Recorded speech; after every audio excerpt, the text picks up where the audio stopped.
Hi, my name's Alyssa Sloan. I'm a rising sophomore at the University of Connecticut in Stores, and I'm a mechanical engineering major with a concentration in aerospace.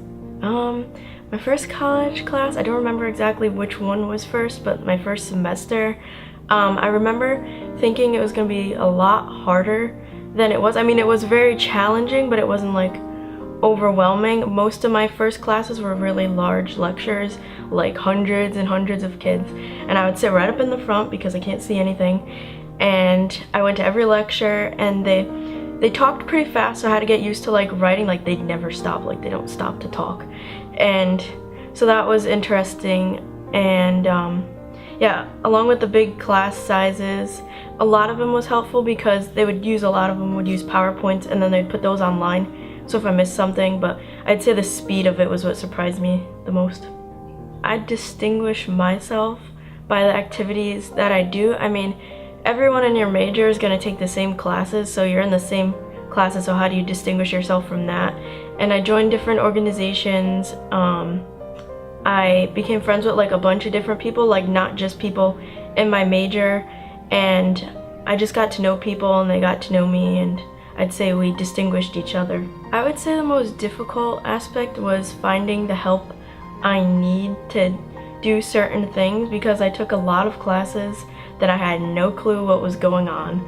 Like computer science, I had no clue what was going on in that class. I didn't have any background of programming, so to go find the help because nobody reaches out to you, you just gotta go find it. It's like a scavenger hunt. But that was really tricky because at Metro I would just come and any teacher could help me, but on college it's a bit more difficult. A lot of the same styles of teaching. I mean, in Metro, some teachers, like, they'll put a PowerPoint up and they'll explain that. Or in math was very similar, because here at Metro, most of the teachers just wrote the problems on the board, which is exactly what my math teacher did. We have regular tests are the same. There was even Scantrons, which I didn't think I would see any more of those after high school, but there are Scantrons in college. The amount of homework was about the same, it was just a different type of homework. My favorite class was called Air Force 3500. I'm not in the ROTC program, but the guy let me take the class because it was ground school for like flying planes, and it's what I'm really passionate about. And I had a really strong background going into that class, so it was like a breeze, and I just got to sit back and enjoy it and learn about aerodynamics. It was awesome. And he bought us pizza.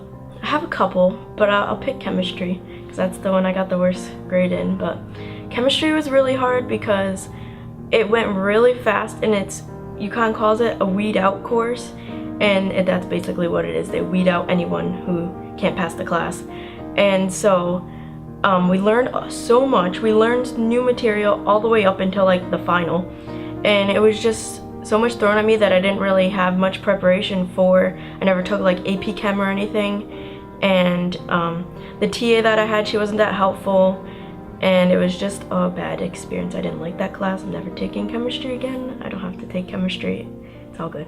They offer the Q Center for any course that has a Q after it, which is usually science, math, that could be statistics. I think that's all the Q courses. And they offer them up into the increasing levels, like the higher levels up. It's not just the intro levels. They offer language tutoring center for different languages, not all the languages, but like I'd say like 5 or 6. They have a W Center, and that helps you with any paper. It can even help you with like a resume, and you just make an appointment and you go to it, and these are all located in the library. And then in addition to that, there's office hours. I'm always going to office hours, like the TAs get to know you. But yeah, most of the help centers, if you don't know how to use them, you just walk in and then someone will be happy to explain. I spent probably about 10 hours a week alone at the Q Center for math and science courses. Every paper that I had due for English, I would go to the W Center, and I'm considering going to the language center next semester, not because I have a class, just because I know they'll help me out learning Chinese, but they have a lot of resources, so take advantage of those. I enjoyed everything. Like, I liked living on my own. I get to like just pick whatever I want to do whenever I want to do, basically. I can like stay up as late as I need to without like really disturbing anyone, because my roommate stayed up pretty late too. I just really have to worry about my side of the room. I don't really have to worry about anything else, like chores or anything. And it's like, I thought it would be loud, but it's actually pretty quiet. Like in the dorms, the walls are really thick, like they're cement. And I just enjoyed the quietness, and I was able to get a lot done in my dorm room compared to at home.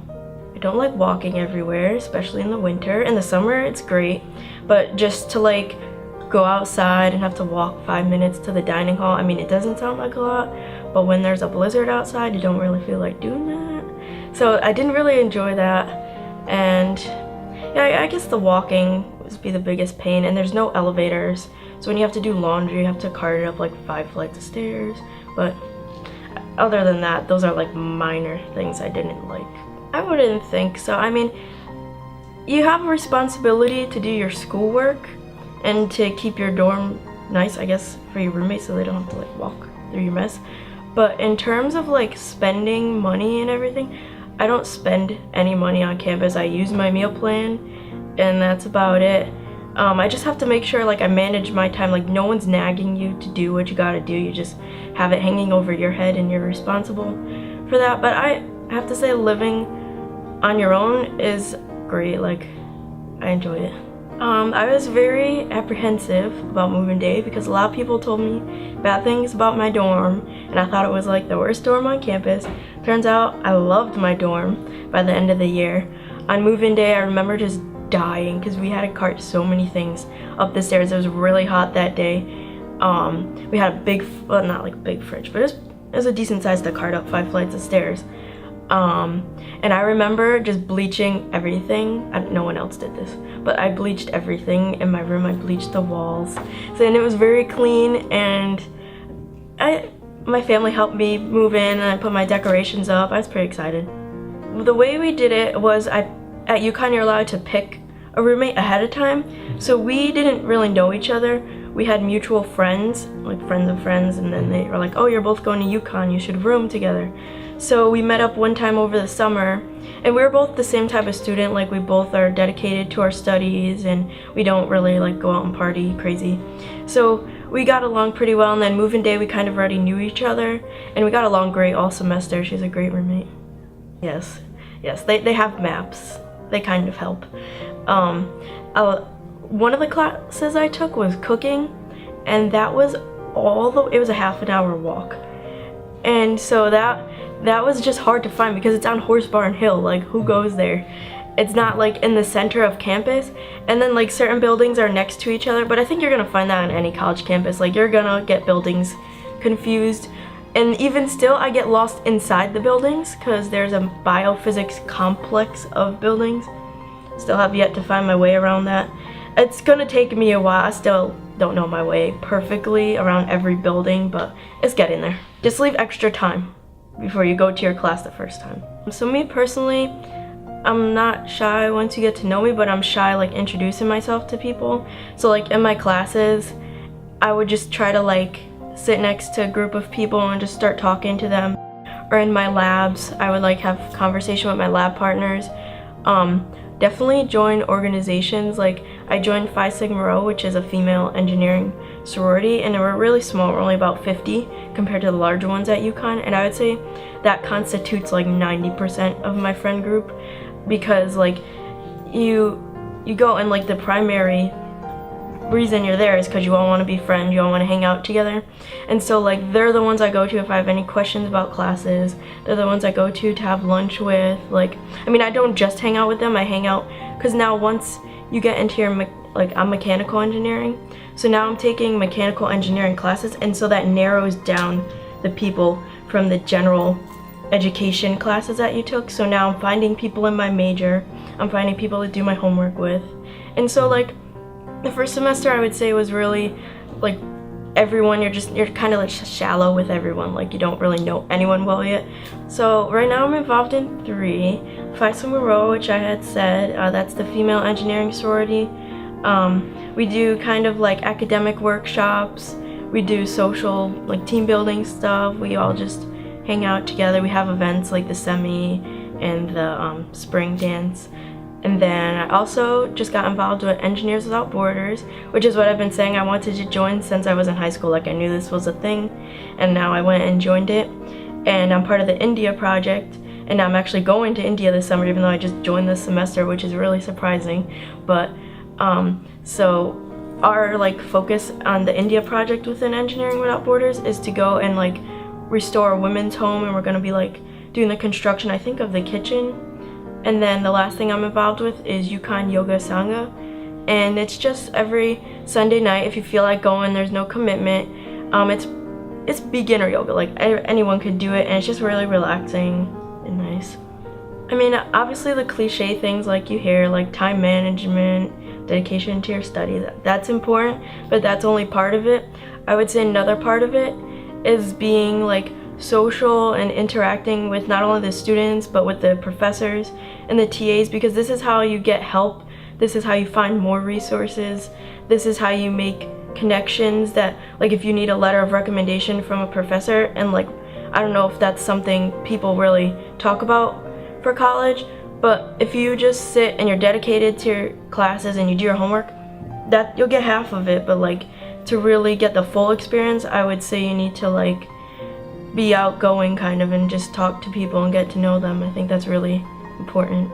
I'd say I was surprised about the fun events they had on UConn's campus, because I was like, okay, we're gonna do our homework and we're gonna go to classes, but I was really surprised at like, so in the fall they have a carnival and it's just free food. Well, I mean, they charge you $95 a year or a semester for a student activities fee, so you're really paying for it, but they have a carnival and they have rides. That was in the fall semester. The spring semester I went to Holi, which is part of the Indian Student Association's event, and this is where you throw like colored dyes on everyone, and all of this stuff is free for the most part. They have like an underwear mile where people just run in their underwear to raise money for a cause. They have a whole bunch of fun events. They have Husky-thon, which is an 18-hour dance marathon. It goes overnight, and you just stand there and dance, and they raised like $400,000 and change for the CCMC, the Children's Medical Hospital. My sorority was part of that, and it's just a whole bunch of like fun events that like deviate away from all the studies, and you can just like not think about it for a while. I didn't expect them. Like, they have dogs come into the library during finals week. They have midnight breakfast. Like, they have a lot of stuff that I was really surprised. Like, I didn't think they would have that. I would say just put your all into everything. Like, if you join a club, don't like go to 2 meetings and say you're in the club. Like, really be involved. Try your best in all your classes. Like, even if you hate the class, like chemistry, just try your best. Just do everything to the fullest, because you only really get to be in college once unless you like go to grad school. So just get the most out of your experience. I mean, specifically about UConn, I would say get prepared to walk. There's a lot of walking. It's not a party school like everyone thinks it is. I mean, okay, yes, there's parties, but it's not like everyone's partying. I didn't go to one party, and I wasn't ever pressured to. So there is parties if you really, but it's not like a main focus of UConn, which is what I thought it would be. And there's a lot on campus to explore and a lot of new things that I still don't even know about yet. So there's always something new to discover, I guess.